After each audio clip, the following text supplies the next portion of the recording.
A very warm and pleasant good morning to all of my dear students.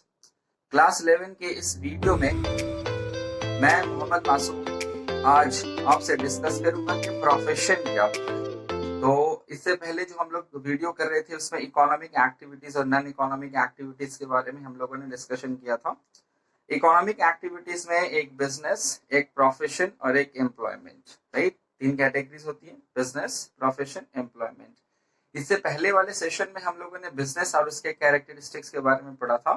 Today we are going to discuss profession. Okay, profession क्या होता है? तो सबसे पहले हम लोग इसके डेफिनेशन को देखेंगे, क्या है definition. Okay, so let us have the view on the formal definition of profession. See, when a person with a specialized knowledge and skill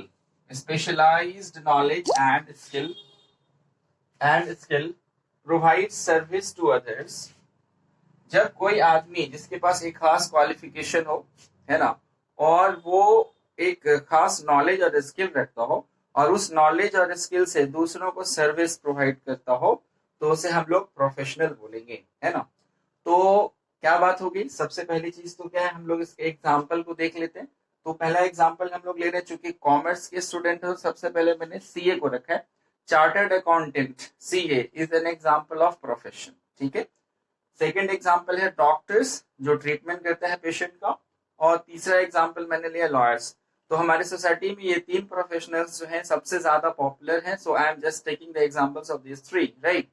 चलिए आते हैं हम लोग कैरेक्टरिस्टिक्स ऑफ प्रोफेशन में। प्रोफेशन को प्रोफेशन कहने के लिए कौन कौन से नेचर और कैरेक्टरिस्टिक्स का होना जरूरी है। तो हम लोग देखेंगे, सबसे पहला जो है वो है फॉर्मल क्वालिफिकेशन।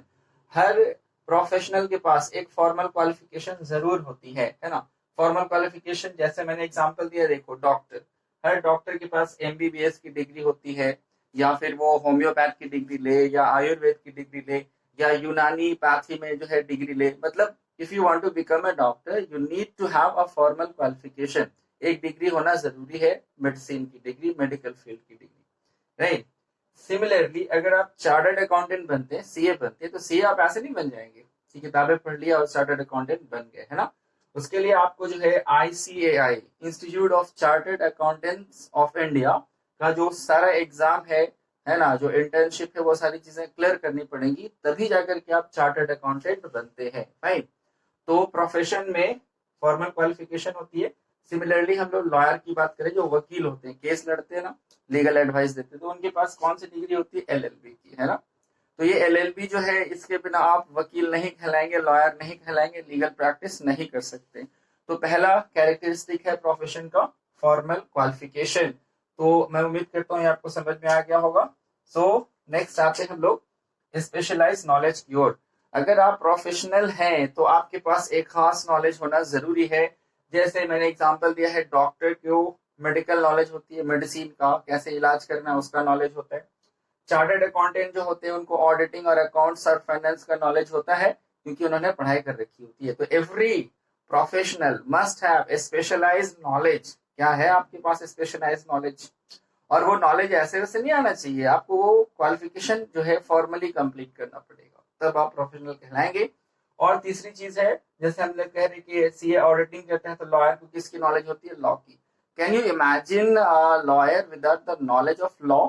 ऐसा वकील जिसके पास लॉ की जानकारी ना हो, तो वो प्रोफेशनल नहीं कहलाएगा, लॉयर नहीं है, राइट। चलिए बढ़ते हैं हम लोग थर्ड कैरेक्टरिस्टिक्स की ओर, दैट इज सर्विस मोटिव। याद रखेंगे, हर प्रोफेशनल जो होता है वो सर्विस देने के पर्पज से प्रोफेशनल बनता है, जबकि बिजनेस में हम लोग प्रॉफिट मोटिव से काम करते हैं। एक बहुत बड़ा डिफरेंस होगा, बिजनेस प्रॉफिट के पर्पज से होता है और जो प्रोफेशन है वो सर्विस के पर्पज से होता है। जैसे डॉक्टर जो है अपने पेशेंट को सर्विस देता है, उसका इलाज करता है, उसी तरह से चार्टर्ड अकाउंटेंट्स और लॉयर जो है अपने क्लाइंट्स को सर्विस प्रोवाइड करते हैं।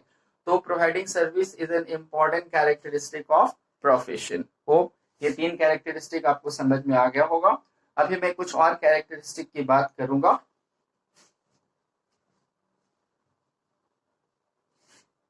नेक्स्ट पॉइंट नंबर 4,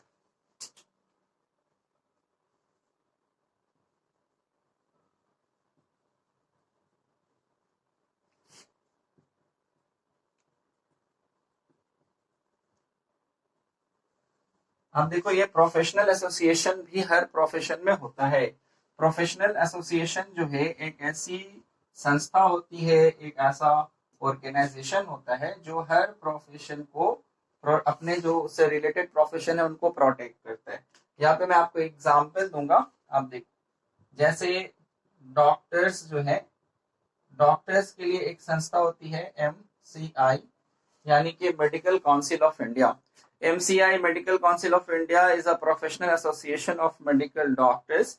तो बिना MCI के परमिशन के कोई भी डॉक्टर बन ही नहीं सकता। इनफैक्ट सारे मेडिकल कॉलेजेस का MCI से अफिलिएशन होना जरूरी है। सारे डॉक्टर्स अपनी पढ़ाई करने के बाद MCI से रजिस्ट्रेशन जरूर कराते हैं। आप देखिए डॉक्टर्स के स्लिप पे MCI का रजिस्ट्रेशन नंबर लिखा रहता है ना। Without the permission of MCI आप प्रैक्टिस डॉक्टर की प्रैक्टिस नहीं कर सकते। तो प्रोफेशनल एसोसिएशन आप समझ रहे हैं, डॉक्टर्स के लिए एक प्रोफेशनल एसोसिएशन बनाया गया, वो है medical council of India, right. Next हम लोग लेते हैं, चलिए हम लोग आते हैं चार्टर्ड अकाउंटेंट्स, रेलिवेंट फील्ड है हमारा। इसके लिए कौन सी संस्था है इंडिया में? ICAI, institute of chartered accountants of India. वो संस्था है जो सारे चार्टर्ड अकाउंटेंट्स का एग्जाम लेती है, उनको लाइसेंस देती है, और उसको ये अधिकार है कि अगर कोई चार्टर्ड अकाउंटेंट गलत प्रैक्टिस करता है, रूल्स रेगुलेशंस को तोड़ता है, तो उसका लाइसेंस को वो सीज कर सकती है, रद्द भी कर सकती है। तो आप समझ रहे हैं हर प्रोफेशनल एसोसिएशन में, हर प्रोफेशन में एक प्रोफेशनल एसोसिएशन का होना जरूरी है। एक और एग्जांपल हम लोग लेंगे यहाँ पे, लॉयर, राइट। जो लॉयर्स होते हैं उनके लिए बार काउंसिल है हमारे यहाँ।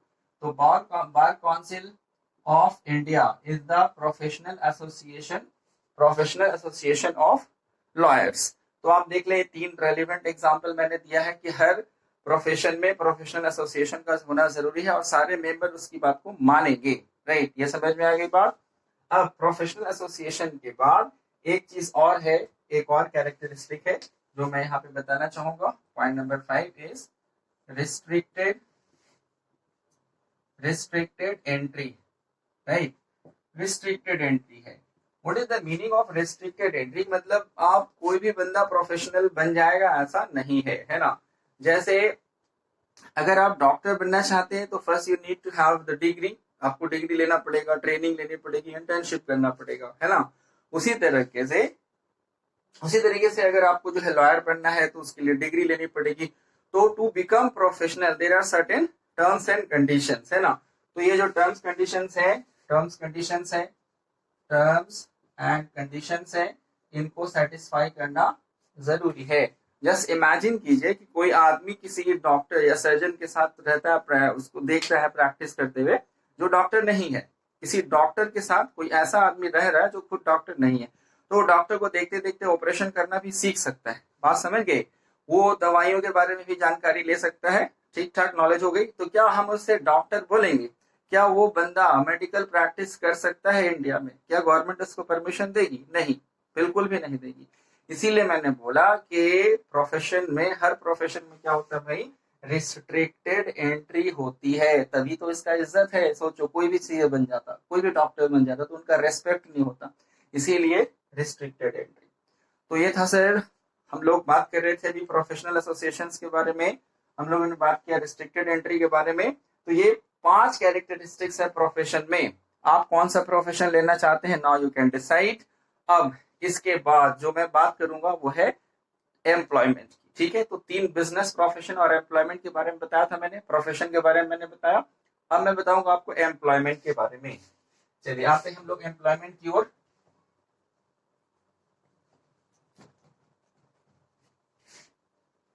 Employment, okay. तो सबसे पहले हम लोग डेफिनेशन लेंगे। Employment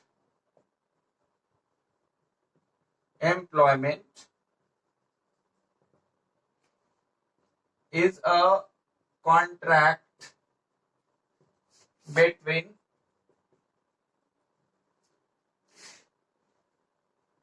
two parties, employer and employee, where one party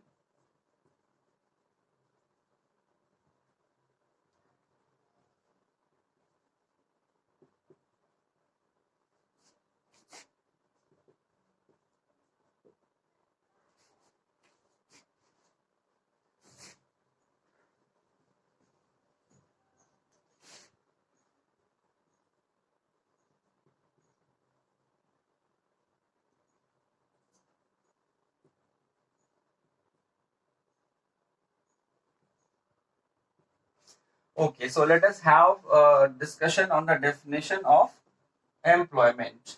Employment means नौकरी, रोजगार. कोई भी आदमी अगर कहीं नौकरी करता है तो उसको हम उसका एम्प्लॉय बोलते हैं, है ना.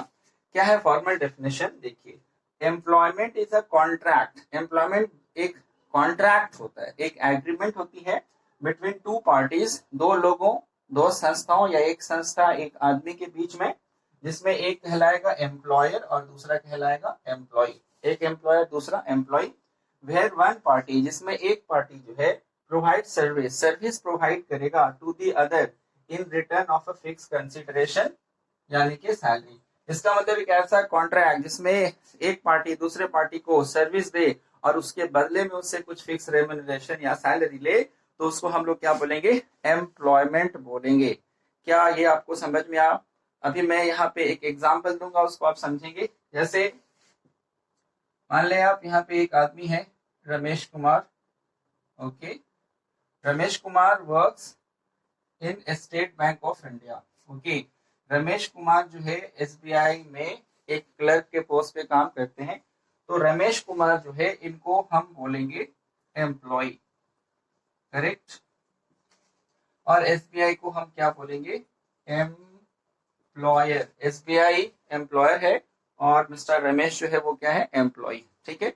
अब जब रमेश कुमार बैंक ज्वाइन करेंगे तो पहले ही दिन उनके बीच में एक एग्रीमेंट बनेगी, स्टेट बैंक और एम्प्लॉय के बीच में एग्रीमेंट बनेगी. इसको हम लोग एम्प्लॉयमेंट डीड या एम्प्लॉयमेंट कॉन्ट्रैक्ट बोलते हैं. अब देखिए इनके बीच में कैसा संबंध बनता है. तो रमेश कुमार जो है स्टेट बैंक ऑफ इंडिया को क्या प्रोवाइड करेंगे? सर्विस. ठीक है.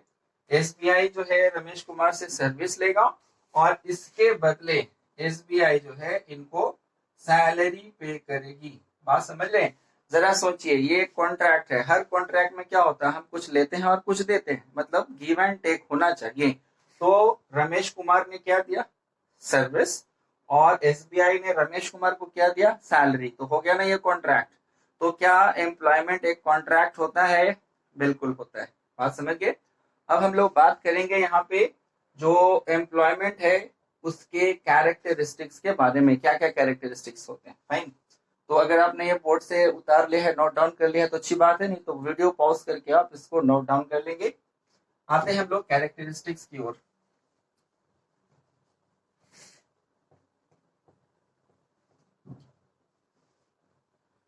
देखिए, सबसे पहली बात जो कैरेक्टरिस्टिक होगी यहाँ पे, कैरेक्टरिस्टिक्स ऑफ एम्प्लॉयमेंट.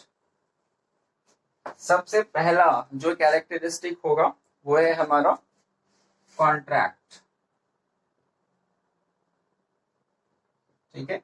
एक कॉन्ट्रैक्ट का होना जरूरी है. There must be an employment contract. एक एम्प्लॉयमेंट कॉन्ट्रैक्ट का होना जरूरी है हर ऑर्गेनाइजेशन में. तो ये कॉन्ट्रैक्ट होगा. Second,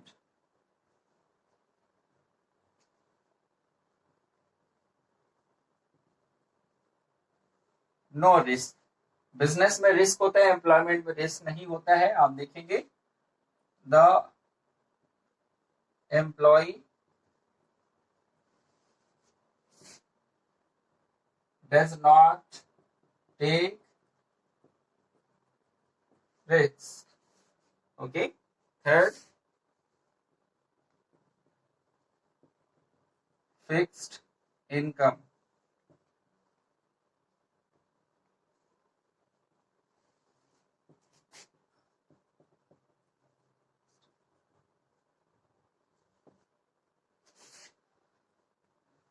employ gets fix salary, है ना. कंपनी को प्रॉफिट हो या लॉस हो, बट जो सैलरी होती है वो फिक्स होती है और वो मिलना तय होता है. ठीक है.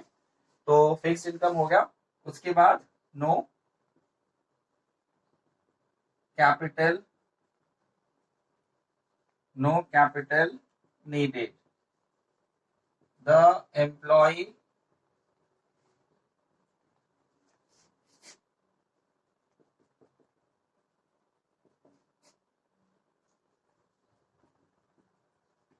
ठीक है।